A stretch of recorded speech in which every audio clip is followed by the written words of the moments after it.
Hey everybody, this is me, Edward Jones, back with a new video, and this is actually a redo of the last video of thoughts on the Minnesota shooting.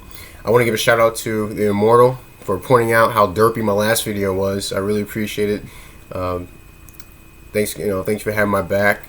I don't want to put out poor quality videos, so I'm always happy to hear feedback from you guys.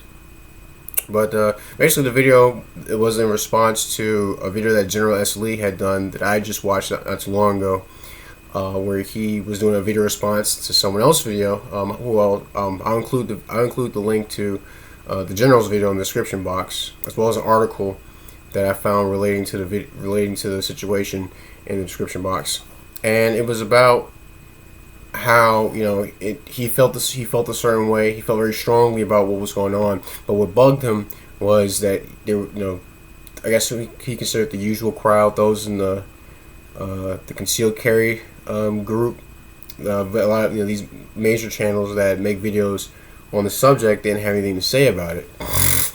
Now, for one, I wouldn't say I'm a part of that group. Now, I'm not saying this video isn't in response to the way he called those channels out, but I wanted to do a video about the situation. I waited because I wanted to make sure I get enough facts about what was going on, because I didn't want to just make a video and not know as much as I could. So I'm not really one who talks a lot about concealed carry, because I'm a proponent of open carry, and I'll get into that in a second. But on the Minnesota shooting, the man from what I can tell, and I saw the video. From what I can tell, he did everything as you would think that someone would. He did all the right things. He did everything that you think someone in that situation would do, and he still got shot. And I want to say it was very unfortunate. It was a tragic thing to happen. Of course, there are gonna be more facts coming out about the situation, which is good. I think we all should, those who are interested in the situation should try to, want to get all the facts straight. Now, on General's video, he called out, like I said, he called out a lot of, not a lot, but he killed a handful of YouTubers who are proponents of public armament, as I am. Now, they're more on the side of concealed carry. I believe. I'm more on the side of I prefer open. Well, if anything, I'd rather people carry as they want to carry. I like open carry. I think open carry has potential benefits, and it ties into what happened in Minnesota. As I did a video in the past in response to what was going on in Texas. This is like last year, when you had people carrying in Chipotle, and you had some YouTubers. They felt strongly against what was going on. I for one supported them, because they were exercising their right to be armed, and they were freely expressing themselves. So it is also a First Amendment issue. The benefit, and as I stated before in that video, as I was saying in this video, the benefits of open carry is that it notifies everyone in the public that not just the police. It also notifies the police of this fact, that not just the police carry firearms, not just the police carry weapons. I think what happens is, because in the article I include in this video, the officer who shot the man in the car said that it wasn't about his skin, it was the fact that he saw the gun. And when the guy tried to go for, he wasn't sure if he was going for his gun or for his permit, because he was a permit carrier. He took it the wrong way, and he shot into the car. I believe if more cops are inoculated to the fact that people do carry, and I think it would put them less on edge. And I believe that they would, if they see it more, they wouldn't react in such a way. I remember there was a time where I was driving to visit my family in Manning, and I had my Mossberg 500 in my gun rack, and I saw the cars abandoned off the side of the road, and so I called highway patrol.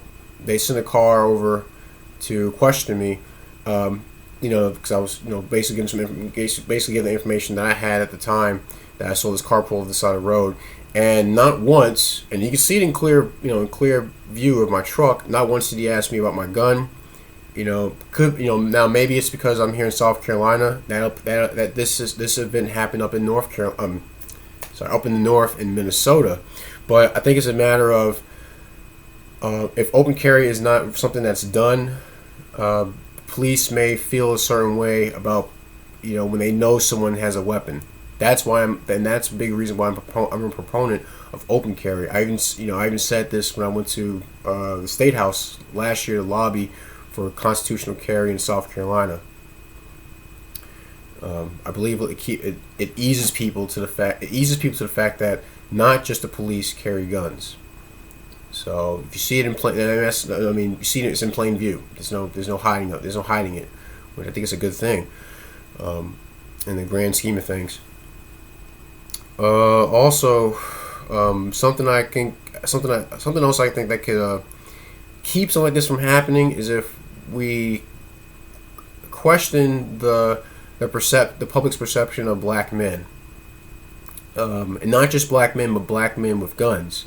Now, I don't think the officer did it I don't think he fired on the man because of how he looked. I do believe it's because of he was armed, because I'm pretty sure this happens to I'm pretty sure this has happened to other people when a gun was seen or an officer perceived someone having a gun. I remember there's some situation where an old man went into the back of his truck during a traffic stop, and I think he was like 81 years old, and he was reaching for his cane that was in the bed of the truck, and the cop shot him.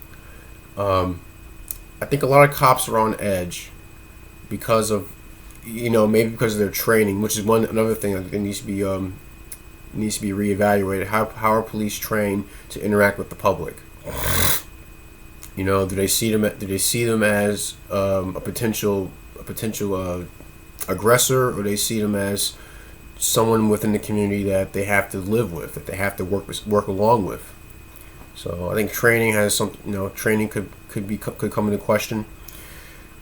But also going back to perception, like for me, I'll be outside my garden and I'll have my 357 on me, because I like people to see that even a black male carrying a Magnum is still doing something that's that can be seen as productive.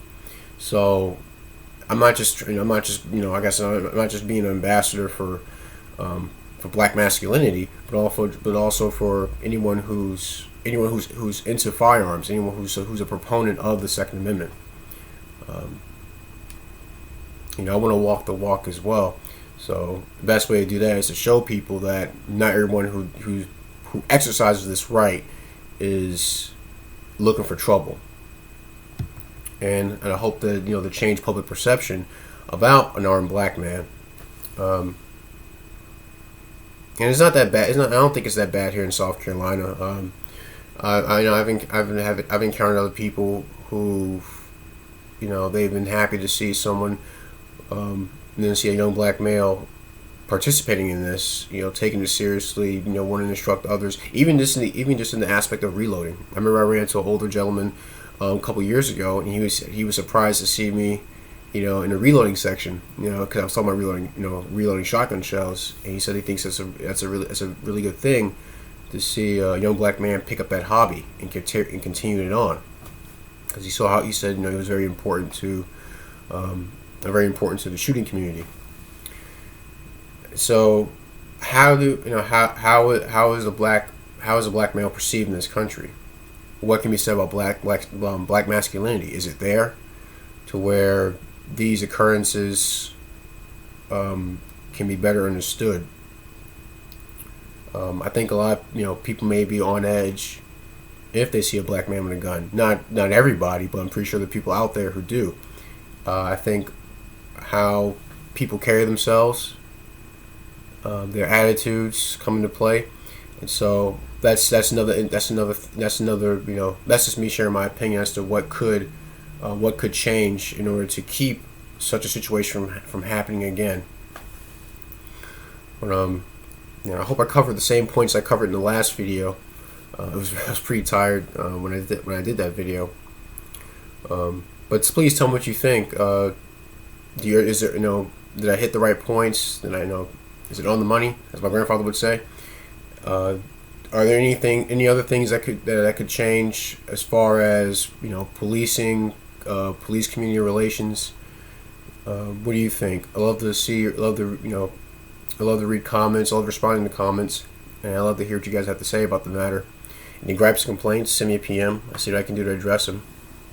Again, I want to give a shout out to GeneralSLee and the Immortal for their help. Please check out their channels, and please check out the article I will include in the link of this video, the description box of this video. But some video, my thoughts on the Minnesota shooting, part 2, I guess I should say. I'm Edward Jones, and thank you for watching.